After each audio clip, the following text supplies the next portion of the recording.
DPD yang terhormat Bapak Ibu Wakasek SMA Negeri 1 Mulamas dan Bapak Ibu guru karyawan dan karyawati SMA Negeri 1 Mulamas yang saya hormati.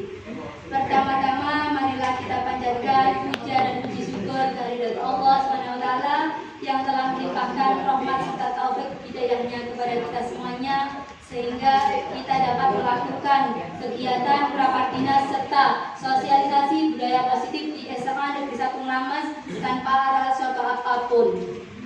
Salawat serta salam tidak lupa kita panjatkan kepada Nabi besar Muhammad SAW yang selalu kita harapkan syafaatnya di yaumul kiamah. Amin.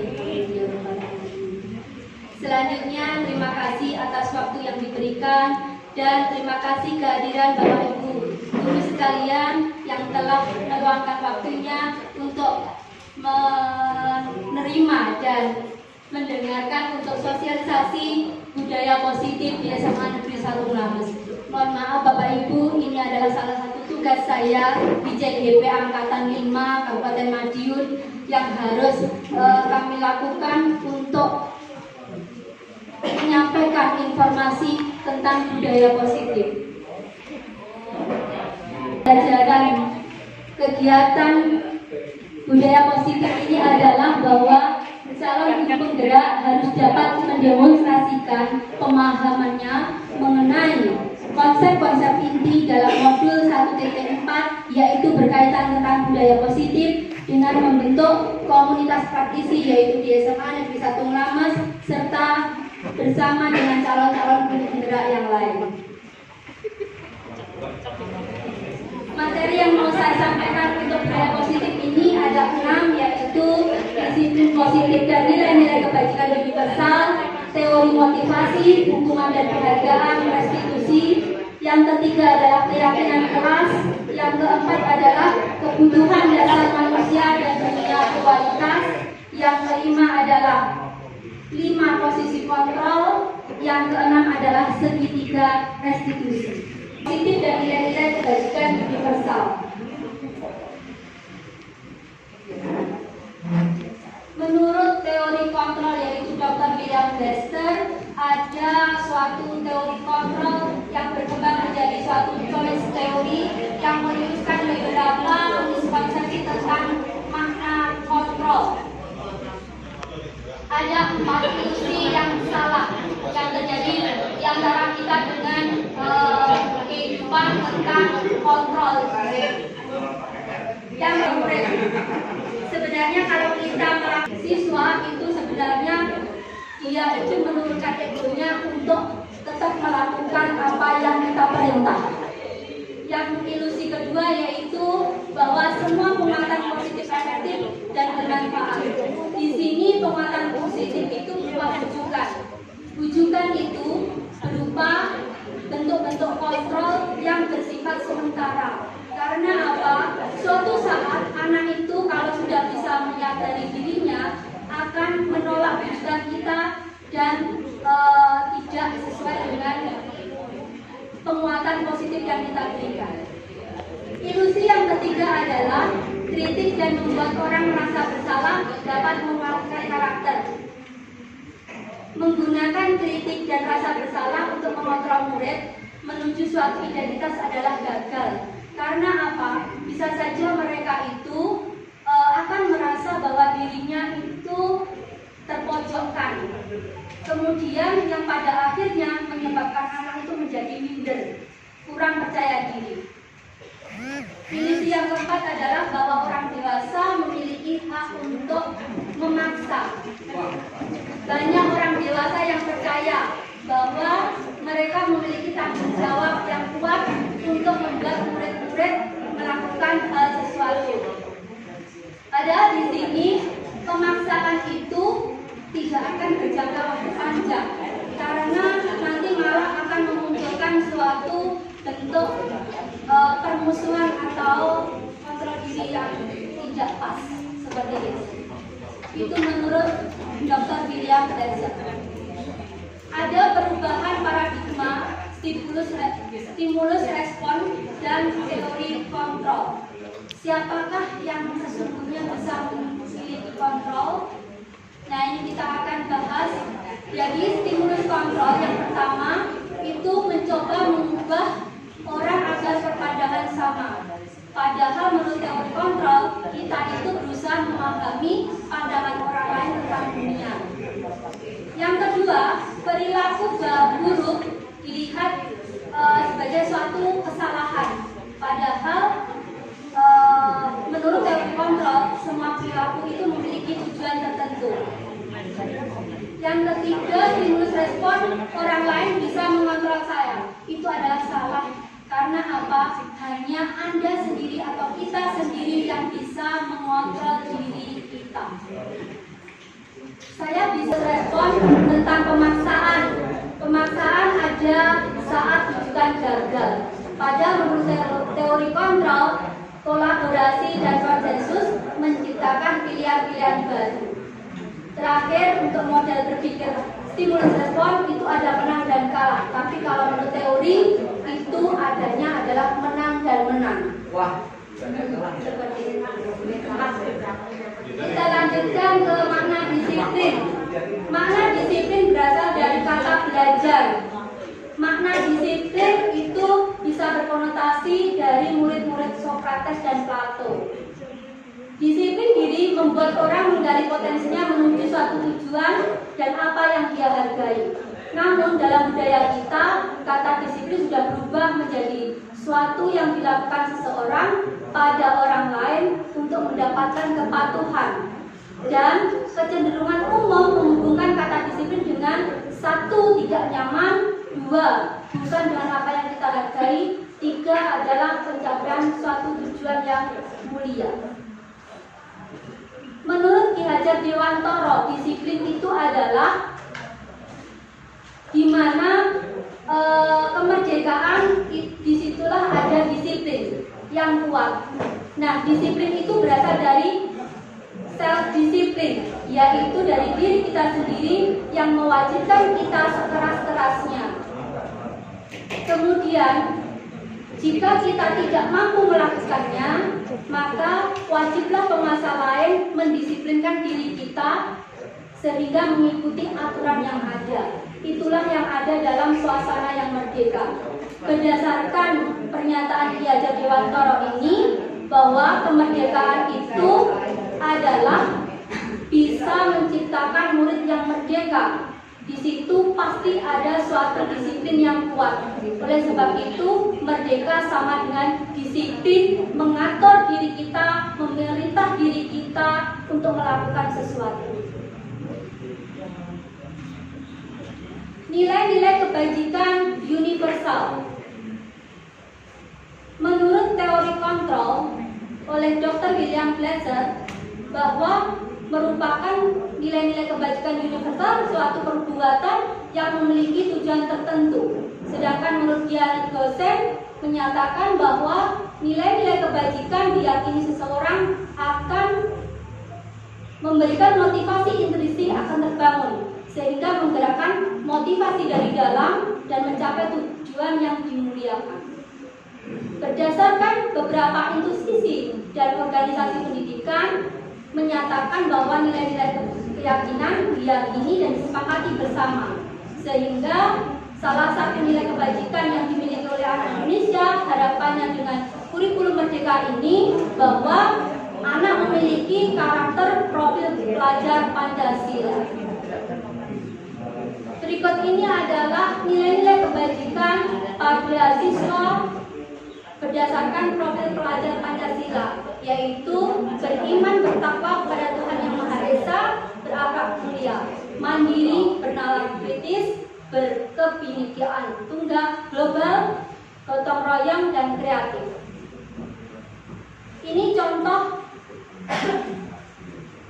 nilai-nilai kebijakan berdasarkan 9 pilar karakter, yaitu cinta Tuhan, kemandirian dan tanggung jawab, kejujuran, diplomatis, hormat dan santun, dermawan, suka menolong, gotong royong, percaya diri, kreatif, kerja keras, kepemimpinan, keadilan, baik dan rendah hati, toleransi, kedamaian dan kesatuan. Ini berdasarkan IBO Primary Yes Program. Ini ada juga dari Virtus Project. Banyak sekali. Jadi itu adalah contoh-contoh nilai-nilai kebajikan karakter yang akan diperoleh. Materi yang kedua adalah teori motivasi, hukuman dan penghargaan serta restitusi. Menurut teori motivasi perilaku manusia berasal dari 3, yaitu motivasi eksternal. Harapannya hanya untuk menghindari ketidaknyamanan atau hukuman. Jadi ini memunculkan pertanyaan, apa yang akan terjadi apabila saya tidak melakukannya. Sedangkan dari motivasi internal itu untuk mendapatkan imbalan dari orang lain atau institusi. Apa yang akan saya dapatkan apabila saya melakukannya? Seperti itu. Terus yang terakhir adalah motivasi internal, tujuannya disiplin positif. Ini yang akan kita harapkan, yaitu upaya untuk menghargai diri sendiri. Karena kita akan memiliki tujuan, saya akan menjadi orang seperti apa bila saya melakukannya. Seperti itu. Apa perbedaan hukuman dan konsekuensi? Hukuman itu bersifat paksaan, sedangkan konsekuensi sebagai stimulus dan tanggapan. Sehingga hukuman dapat menyakitkan, membuat anak sakit secara fisik maupun hati dalam jangka waktu yang lama, menimbulkan kebencian, kemudian mendorong anak untuk menyakiti diri sendiri, konsep dirinya kurang baik. Kemudian anak belajar menyembunyikan kesalahannya serta merasa bersalah, dipermalukan dan tidak dihargai. Sebagai stimulus dan tanggapan yang harus terjadi apa yang sudah dilakukan anak jika melakukan kesalahan. Namun anak akan merasa tidak nyaman dalam waktu pendek, anak merasa dihargai dan menghargai kata disiplin. Mendorong anak untuk menyesuaikan diri dengan lingkungan seperti peraturan yang ada, membuat konsep diri yang baik, dan anak mematuhi peraturan tanpa kehilangan hak, dibuat tidak nyaman dan diasingkan untuk sementara saja. Ini adalah contoh-contoh tindakan guru, apakah hukuman dan konsekuensi. Mencatat 100 kali dalam buku kalimat, saya tidak akan terlambat lagi, sebuah hukuman. Lari mengelilingi lapangan basket 2 kali, merupakan hukuman karena terlambat. Murid diminta untuk push up karena tidak menggunakan tugas hukuman. Menggantikan kertas tugas teman yang telah dicoret-coret, konsekuensi karena memang dia telah melakukan kesalahan. Membersihkan tumpahan air di meja tulis karena tersenggol pada saat belajar, sebuah konsekuensi. Kemudian murid disuruh tidak mengenakan sepatu seharian karena tidak menggunakan sepatu hitam, sebuah hukuman. Namun di sekolah kita, mohon maaf, anak-anak lebih nyaman kadang-kadang karena ini suatu kesalahan juga. Karena di sekolah kita anak-anak nyaman tidak pakai sepatu. Lari mengelilingi lapangan basket 2 kali dan terlambat 10 menit pelajaran PJOK, itu sebuah hukuman. Selanjutnya, apakah restitusi? Restitusi adalah proses menciptakan kondisi bagi murid untuk memperbaiki kesalahan mereka, sehingga mereka bisa kembali kepada kelompok mereka dengan karakter yang lebih kuat. Restitusi ini dilakukan secara kolaboratif karena untuk mengajarkannya membutuhkan masalah mereka dan berkolaborasi dengan pihak manapun untuk menyelesaikan masalah. Itu menurut dosen 2004. Kalau hukuman itu sesuatu yang menyakitkan, kalau konsekuensi sesuatu yang harus terjadi, dan restitusi adalah pilihan. Kemudian hukuman tidak nyaman untuk jangka panjang, konsekuensi hukuman itu tidak nyaman tapi jangka pendek. Restitusi itu adalah menguatkan anak dalam waktu yang panjang. Hukuman sebagai korban dari ketidakadilan, kalau konsekuensi korban bisa diabaikan. Kalau restitusi, korban yang mendapatkan ganti. Kemudian hukuman itu berperilaku pasif agresif. progresif. Kalau konsekuensi bertahan penguatannya dalam jangka pendek, kalau restitusi masalah terpecahkan. Untuk hukuman, sistem tidak akan berjalan bila murid tidak takut, karena ada anak-anak yang sering mengulang kesalahan yang sama. Kalau konsekuensi, memerlukan monitor supervisi yang terus-menerus konsisten oleh guru. Dan restitusi, murid akan belajar bertanggung jawab untuk perilakunya. Peraturan itu identik dan kamu harus seperti ini. Konsekuensi itu, mampukah kamu melakukannya? Terima kasih. Nah, itu berarti ada sesuatu yang harus dilakukannya. Kalau restitusi, apa yang kamu yakini, apa yang kamu lakukan untuk memperbaiki masalah ini. Jadi itu bedanya. Yang terakhir, hukuman itu anak akan membenci peraturan. Kalau konsekuensi, anak akan menghormati peraturan.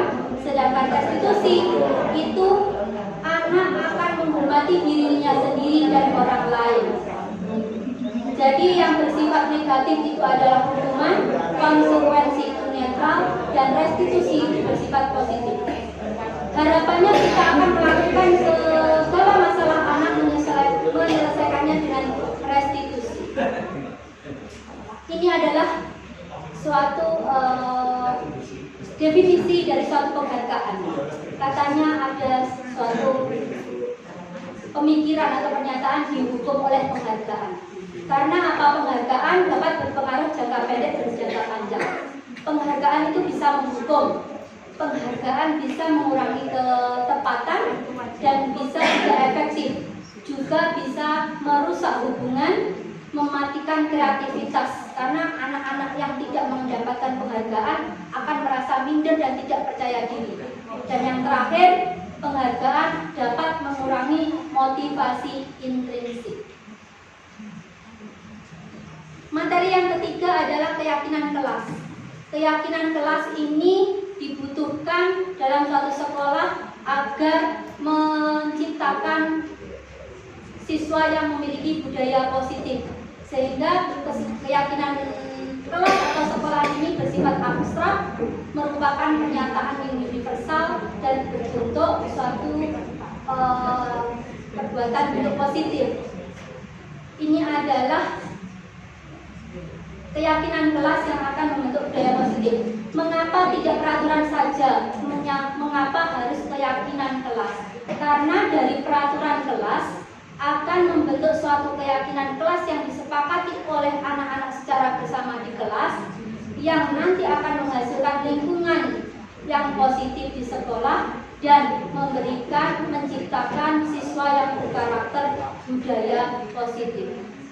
Ini bedanya peraturan dan keyakinan kelas. Bedanya kalau peraturan selalu dikembalikan buku ke tempatnya. Kalau keyakinan kelas adalah tanggung jawab. Dilarang mengganggu orang lain. Kalau keyakinan kelas menimbulkan karakter menghormati orang lain. Peraturan hadir di sekolah 15 menit sebelum pembelajaran. Nah, di sini kalau keyakinan kelas menciptakan karakter menghormati orang lain dan berkomitmen. Dilarang melakukan kekerasan, menggunakan narkoba, kemudian menunggu giliran, itu nanti akan memunculkan karakter menghormati orang lain, menghargai keselamatan, menghargai kesehatan, dan bersabar. Menggunakan masker, terus jangan berlari di kelas dan koridor, itu nanti akan menciptakan karakter menjaga kesehatan, keselamatan, dan keamanan. Ini contohnya kesepakatan kelas. Kami guru dan murid yang saling menyayangi, sehingga nanti akan saling menghargai guru dan siswa. Kami murid yang bersemangat untuk belajar. Kami murid yang peduli dengan teman, seperti itu, sehingga nanti akan memunculkan keadaan yang tertib, kondisi pembelajaran yang aktif, dan berusaha untuk saling menghargai baik guru dengan siswa maupun dengan sesama teman. Selanjutnya adalah kebutuhan dasar manusia dan dunia berbangsa. Ada 5 dasar kebutuhan manusia, yaitu bertahan hidup, penguasaan, kebebasan, kesenangan, Yang pertama, bertahan hidup berhubungan dengan fisiologis. Jadi ini kebutuhan primer berupa kesehatan, rumah, dan makanan. Kalau cinta kasih, penguasaan kebebasan, dan kesenangan itu dari eksternal. Sehingga cinta kasih berhubungan dengan orang lain, seperti dengan teman, keluarga, pasangan hidup, saudara, kemudian juga bisa binatang peliharaan. Penguasaan kebutuhan dengan yang berhubungan dengan pengakuan, kemampuan, dan kekuatan mencapai tujuan tertentu agar menjadi kompeten, terampil, prestasi, dan mau didengarkan dan memiliki rasa harga diri. Kebebasan berhubungan dengan kebutuhan kemandirian, otonomi, dan mempunyai pilihan sehingga dapat mengendalikan arah hidup seseorang. Dan yang terakhir, kesenangan itu seperti bermain, tertawa, serta belajar. Jika siswa itu menikmati proses pembelajaran yang baik, maka konsentrasinya akan tinggi sehingga kompetensi yang dicapai akan maksimal dan mencapai prestasi setinggi-tingginya. Ini adalah 5 kontrol, posisi kontrol untuk Bapak Ibu guru semuanya. Jadi yang pertama, bisa sebagai penghukum, bisa membuat orang merasa bersalah, bisa sebagai teman, bisa sebagai pemantau, dan seorang manajer. Jika sebagai penghukum itu biasanya menghardik, menyakiti, menyindir. Kalau membuat orang bersalah itu ibu kecewa dengan kamu. Ibu sudah seperti ini, kok kamu tidak? Kasihan, seperti itu. Kalau sebagai teman, membuatkan alasan-alasan untuk muridnya. Kalau pemantau itu mengukur dengan satu standar nilai. Kalau manajer mengajukan pertanyaan-pertanyaan khusus. Kalau penghukum, Bapak Ibu guru akan berkata, kalau kamu tidak melakukannya, awas lo ya, rasakan. Itu penghukum. Kalau sebagai membuat orang bersalah, kamu seharusnya seperti ini. Kalau kamu sudah tahu, Ibu, ini lelah, bagaimana kamu kalau seperti ini, kayak gitu. Jadi diberi alasan biar dia merasa bersalah. Kalau teman, ayolah lakukan demi Ibu, seperti itu. Kalau pemantau, bagaimana peraturannya, apa yang seharusnya kamu lakukan, seperti itu. Kalau manajer, apa yang kita yakini, apa yang bisa kita kerjakan untuk memperbaiki masalah ini. Yang terakhir, dampaknya terhadap murid adalah penghukum bisa mengulangi kesalahannya. Kalau membuat orang bersalah akan merasa rendah diri. Kalau sebagai teman itu lemah karena tidak mandiri dan tergantung pada temannya. Kalau sebagai pemantau, menitik beratkan pada sanksi atau hadiah untuk dirinya. Kemudian kalau sebagai manajer, mengevaluasi diri dan bagaimana cara memperbaiki diri. Terakhir, segitiga restitusi. Ada 3 tahap, yaitu menstabilkan identitas, melakukan validasi kesalahan, dan menanyakan keyakinan. Ini adalah pertanyaan tentang menstabilkan identitas. Jadi kalau untuk menstabilkan identitas ini, anak akan melakukan kesalahannya tetapi bisa menjadi orang yang sukses. Contohnya, berbuat salah tidak apa-apa. Semua orang itu tidak sempurna. Saya juga pernah melakukan kesalahan seperti itu dan seterusnya. Itu adalah kita melakukan menstabilkan identitas. Kalau validasi tindakan yang salah adalah beberapa pertanyaan yang memiliki tujuan tertentu. Contohnya, padahal kamu bisa loh nak, kenapa kamu luput dari ini? Kamu bisa loh punya alasan, mengapa kamu melakukan ini? Kamu patut bangga pada dirimu sendiri karena kamu telah melindungi sesuatu yang penting buat. Itu adalah melakukan validasi tindakan yang salah. Dan yang terakhir, menanyakan keyakinan. Ini hubungannya dengan kontrol termotivasi secara internal, sehingga untuk langkah 1 mencapai sukses, kemudian langkah 2 divalidasi, dan yang ketiga ada keyakinan yang menyebabkan anak-anak nanti semakin sukses walaupun sudah pernah melakukan kesalahan. Contohnya pertanyaannya adalah apa yang kita percaya sebagai kelas atau keluarga. kita sepakati. Bagaimana kalau terjadi suatu kelas yang tidak dan seterusnya. Jadi penting untuk kita menyadari bahwa menyelesaikan masalah dengan menggunakan segitiga restitusi. Bapak Ibu mohon maaf atas segala kekurangan. Demikian yang bisa saya sampaikan tentang budaya positif. Semoga bermanfaat. Kalau ada kekurangannya, saya sebagai manusia biasa mohon maaf yang sebesar-besarnya. Terima kasih. Billahi taufiq wal hidayah. Wassalamualaikum warahmatullahi wabarakatuh. Waalaikumsalam warahmatullahi wabarakatuh. Terima kasih.